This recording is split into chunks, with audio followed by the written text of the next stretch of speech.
नमस्कार, स्वागत छ तपाईलाई यस च्यानल नेपाली कथामा। आज भने मैले एउटा कथा लिएर आएको छु, बुढी र कुखुरा शीर्षकको, र यो कथा सिराहा जिल्लामा प्रख्यात कथा रहेको छ। यो कथा विश्वलोक कथा संग्रह खण्ड 2 बाट साभार गरिएको हो र यस कथाका संकलक हुनुहुन्छ करुणाकर वैद्य। बुढी र कुखुरा।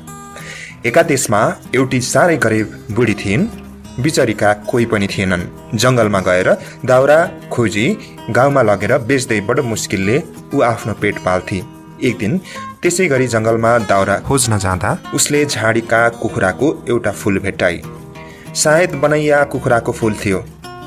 उसले त्यो फूल घर लगेर बडो जतनले राखी।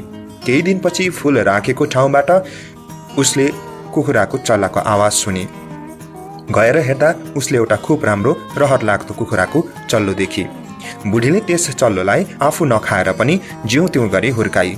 एक दिन कुखुरा ठुलो भएपछि त्यसले बुढीलाई, बुढी आमा, तिमीसँग पैसा छ भने देऊ, पसलबाट केही किनेर ल्याउँछु भन्यो। कुखुराले मानिस चाहिँ बोलेको सुन्दा बुढी छक्क परी र आफूले बडो मुस्किलले बचाएर राखी छाडेको 1 पैसा झिकेर दिए। कुखुराले त्यो पैसा लिई चामलको एउटा खुबै ठुलो पसलमा पुगेर भन्यो, पसले दाई, मलाई झट्टै 1 पैसाको चामल देऊ न। पसलेले छक्क परेर भन्यो, 1 पैसाको चामल कति हुन्छ र? थाहा प केमा लिने? कुखुराले भन्यो, मेरो कानको पालमा जति अटाउँछ राखिदेऊ। पसलेले पनि त्यति सानो पालमा कति अट्ला र भन्ने सोचेर हुन्छ भनेर त्यसको कानमा चामल राख्न थाल्यो। तर के अचम्म, पसलेको चामलले भरिएको त्यति ठुलो पसल शून्य भएर गयो। तैपनि कुखुराको कान भरिएन।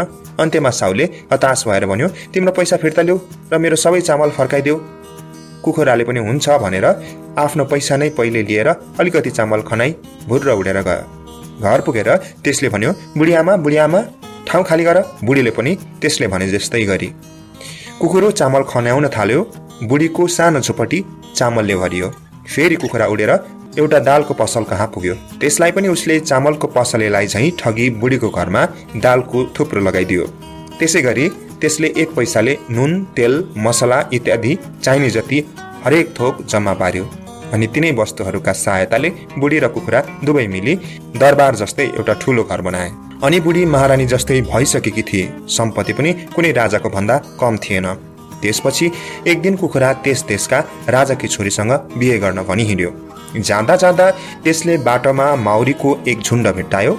माउरीहरूले भने, कुखुरा दाई, कहाँ जान लागेको? कुखुरा, राजाकी छोरी बिहे गर्न। माउरी, हामीलाई पनि आफूसँगै लैजाऊ, हामी तिमीलाई टोक्दैनौ, बरु तिम्रो कुनै काममा लाग्छौ। कुखुराले माउरीलाई सबैलाई आफ्नो कानभित्र राखेर लग्यो। जाँदा जाँदा फेरि त्यसले एउटा ठुलो पोखरी भेट्टायो। पोखरीले उसलाई सोध्यो, कुखुरा दाई, कता हिँडेको? कुखुरा, राजाको छोरी बिहे गर्न। पोखरी, मलाई पनि सँगै लैजाऊ, सायद कुनै काम लाग्न सक्छु कि? कुखुराले पोखरीको सम्पूर्ण पानीलाई आफ्नो कानमा राख्यो। फेरि जाँदा जाँदा उसले एउटा बलिरहेको दाउरा भेटायो। त्यसले पनि त्यही प्रश्न गर्यो। कुखुराले भन्यो, कहीँ तिमीले मलाई पोलिदियौ भने नि? आगोले, मबाट तिमीलाई के हुँदैन भनेकाले आगोलाई पनि त्यसले आफ्नो कानको छेउमा राख्यो। एकछिनपछि कुखुरा राजाको दरबारमा पुग्यो र उडेर एउटा रुखको हाँगामा बस्यो। त्यो दिन राजाकी छोरीको विवाह हुन लागेको थियो। चारैतिर निकै चहल पहल र खुसियाली देखिन्थ्यो। त्यसैमा कुखुराले कराएर ढोकाको पालेलाई भन्यो, ए ढोके पाले, म राजाकी छोरी बिहे गर्न आएको हुँ, राजालाई खबर गरिदेऊ। कुखुराको कुरा सुनेर पहिले त ढोका पाले हाँस्यो, तर पछि त्यसले केही सिपाहीहरू बोलाएर कुखुरालाई धपाउन लगायो। कुखुराले पनि बडो फुर्ती साथ, माउरी भाइ हो, सिपाहीहरू सबैको शिर खाइदेऊ त भनेको मात्र के थियो। माउरीको एक झुण्डले भुनुनु गर्दै सिपाहीहरूलाई टोक्न थाल्यो। बिचराहरू डरले कराउँदै सबै कुरा राजालाई निवेदन गर्न पुगे। राजाले पनि गजब मान्दै कुखुरालाई बोलाउन पठाए, तर कुखुरा आफ्नो ठाउँबाट पिटिक्क पनि चलेन। अन्त्यमा हार मानी राजा स्वयं नै हात्तीमाथि चढेर त्यो भएतिर आइपुग्यो। राजालाई देखि कुखुराले बडो आदरका साथ भन्यो, राजा साहेब, म तपाईँकी छोरी बिहे गर्न भनी आएको हुँ, तपाईँकी छोरीसित मेरो विवाह गरिदिनुहोस्। राजाले एकदम जागेर भने, त जस्तो जाबो बनौटा जीवसँग म आफ्नी परम सुन्दरी छोरीको विवाह गरिदिउँ? यदि त भलो चाहन्छस् भने यहाँबाट भाग, न त तेरो ज्यान रहने छैन। कुखुरा मात्र किन कम हुन्थ्यो? त्यसले आगोलाई सम्बोधन गर्दै राजाको महल जलाउने आज्ञा दियो। हुकुम मात्र हुन के बेर थियो, राजाको दरबार उनकै अगाडि बल्न थाल्यो। सबै भाइ भारदारहरू स्त्री पुरुष कोलाहल गर्दै जताततै भाग्न थाले।